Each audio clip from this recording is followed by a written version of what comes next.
সুন্দর খুব ভালো একটা লাঞ্চ করার পর আমরা বসে রেস্ট নিচ্ছিলাম। তারপর বাবাই আমাদেরকে কোল্ড ড্রিঙ্কস দিল। কোল্ড ড্রিঙ্কস খাওয়ার পর আর দেরি না করে তাড়াতাড়ি করে রেডি হয়ে নিলাম।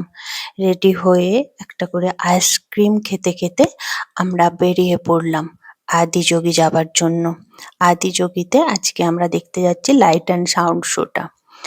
তো এর আগে আমি অনেকবার গেছি, বলেছি তোমাদের, কিন্তু লাইট অ্যান্ড সাউন্ড শোটা দেখতে যাইনি।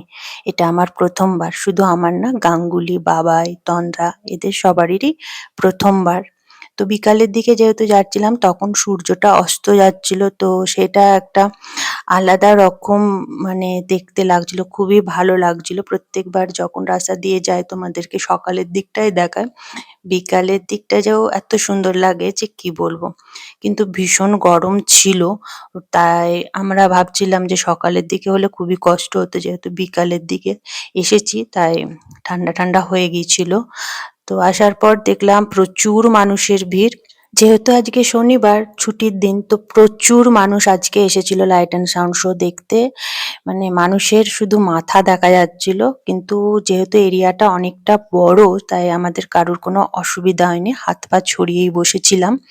আর তারপরেই ব্ল্যাক আউট হয়ে গেল, পুরো অন্ধকার করে দিল রাস্তা, মানে রাস্তার যে স্ট্রিট লাইট সেগুলো অফ করে দিয়েছিল, দোকানের লাইট। তারপর শুরু হলো লাইট অ্যান্ড সাউন্ড শোটা। He allowed him some moment. He danced wildly.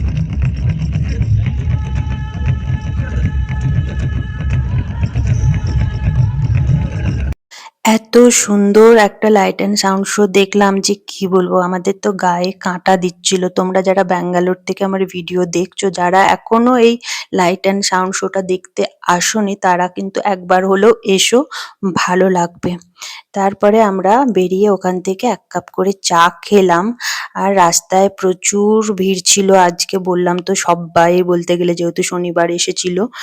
তো সেরকম কোনো অসুবিধা হয়নি। তবে ওখান থেকে বেরিয়ে যেহেতু আমাদের বাড়ি ফিরতে অনেকটা দেরি হবে, তাই আমরা রোড সাইড একটা ধাবাতেই ডিনারটা সবাই একসাথে সেরে নিলাম। আর ডিনারটাও অসাধারণ ছিল, যেহেতু রোড সাইড ধাবা, তো একদম ফ্রেশ তখনই বানিয়ে দিয়েছিল, খাবার একদম গরম গরম ছিল, খুবই ভালো লাগলো। আর ধাবাতে এসেছি, লস্যি খাবো না এটা তো হতেই পারে না, লস্যিটাও খুব ভালো ছিল। ডিনার শেষে এবার বাড়ি ফিরে যাওয়ার পালা। সেই শুক্রবার বিকালে ঘর থেকে বেরিয়েছিলাম, আর শনিবার রাত্রে বাড়ি ফিরছি। বাড়ি ফিরতে ফিরতে আমাদের যেন ১টা বেজে গিয়েছিল। এই দুটো দিন খুব মজা করলাম, আনন্দ করে সবার সাথে কাটালাম। অনেকটা এনার্জি পেলাম নতুন করে কাজের জন্য। আজকের গল্পটা এখানেই শেষ করলাম, পরে তোমাদের সাথে আরো অনেক গল্প হবে।